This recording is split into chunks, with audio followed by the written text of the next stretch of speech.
शरद जी, पहले आप निवेशकों से क्या कहना चाहेंगे, इस पर किस तरह से रिएक्ट करें? क्योंकि मैं देखता हूं कि मार्केट के खिलाड़ी हमारे यहां भी रोज पनप गए हैं, वो यूट्यूब पर सुन सुनकर सब खिलाड़ी बन गए हैं, ऐप डाउनलोड कर करके सारे खिलाड़ी बन गए हैं, तो उनकी भी नजर बड़ी इन खबरों पर रहती है।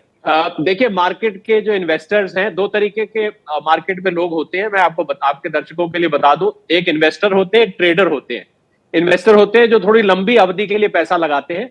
ट्रेडर होते हैं जो कि शॉर्ट टर्म और सेम डे भी कर देते हैं। आज खरीदा, अभी बेचा, 1 घंटे बाद बेचा, 2 दिन बाद बेच दिया, 3 दिन बाद बेच दिया। इन्वेस्टर तो मेरी सलाह उनको यह है कि आपको, आज आपने देखा कि मार्केट बिल्कुल फ्लैट क्लोज हुई, उसने इस बात को दरकिनार कर दिया और मुझे नहीं लगता कोई पैनिक करने की जरूरत है। हाँ, इन्वेस्टर्स को नजर रखने की जरूरत है अंतरराष्ट्रीय हालात पर। अमेरिका में मंदी की आहट सुनाई दे रही है, वेस्ट एशिया में टेंशन है। इस कारण से अगर मार्केट गिरती है तो अलग बात है, वो आपको एज ए निवेशक अलर्ट रहना चाहिए। पर हिंडनबर्ग की वजह से मार्केट ने तो आज आपको खुद ही जवाब दे दिया। जी, कोई पिछली नहीं। बार आपको याद होगा, 18 महीने पहले जब गिरी थी तो अगले दिन सुबह तो कहर मच गया था। आज तो मार्केट ने उसको जैसे अनसुना, मैंने कहा तो बड़े बेआबरू होके तेरे कूचे से हम निकले, हिंडन वाले सोच रहे होंगे आज तो कुछ कमाई हुई नहीं जेब में, आज तो भाई भाई वैसे के वैसे ही लौट आए, उनका कारतूस फेल हो गया। तो मेरा निवेशकों को राय यह है कि आप सतर्क रहिए, आपको घबराने की जरूरत नहीं, पैनिक में कभी भी सेलिंग मत करिए और कहा सुनी पे मत जाइए। जो भी निवेशक मार्केट का है उसको पूरी रिसर्च करके, पूरा आप चाहते हैं आपका पैसा आपके लिए काम करे, तो आपको अपने पैसे के लिए पहले काम करना पड़ेगा।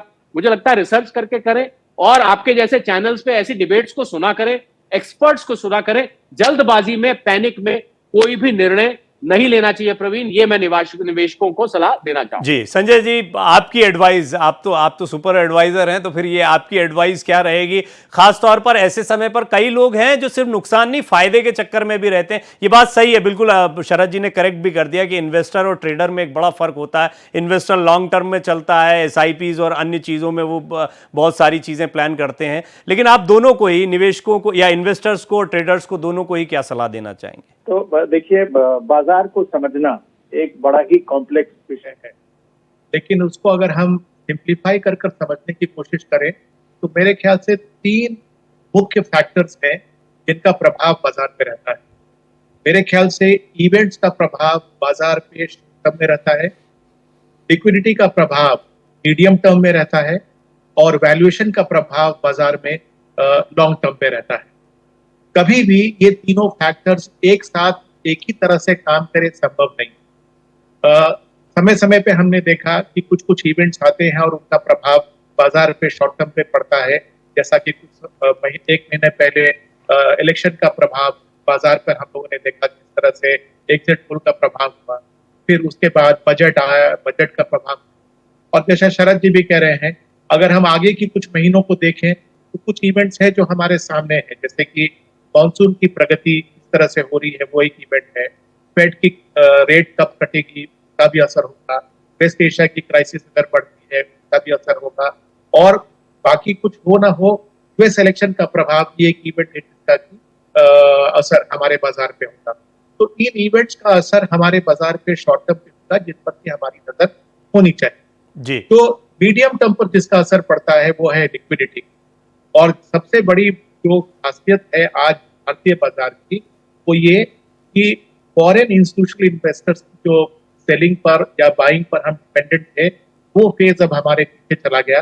पिछले 1 साल में अगर आप देखें तो 1.5 लाख करोड़ की सेलिंग हुई है फॉरेन इंस्टीट्यूशनल इन्वेस्टर्स की, और हमारा बाजार पिछले 1 साल में ऊपर ही चला गया। तो जिस तरह से लिक्विडिटी हमारे बाजार में डोमेस्टिक इन्वेस्टर से आ रही है, पिछले महीना इक्विटी की नेट बाइंग जो थी करीब 37,000 करोड़, के पहले 40,000 करोड़ की, उसके पहले महीने 35,000 करोड़। तो लिक्विडिटी जो है वो बाजार में हमारी एक स्टेबिलिटी प्रदान करती है, जो मीडियम टर्म में हमारे बाजार को स्थिर रखेगी जी। जो लॉन्ग टर्म पे हमारे बाजार पर असर पड़ेगा वो है वैल्यूएशन।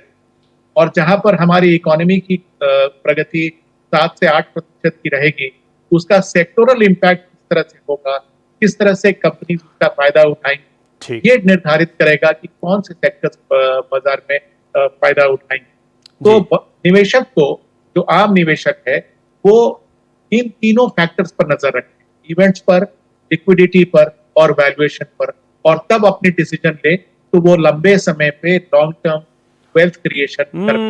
ये एक्सपर्ट्स का पूरा खेल है, बहुत जल्दबाजी ना करें किसी ये, और इतनी सतही जानकारियों पे बिल्कुल ना जाएं, अपनी तैयारी अच्छे से करें। अच्छा शरद जी, एक चलते चलते आपसे मैं एक चीज़ ज़रूर जानना चाहूँगा।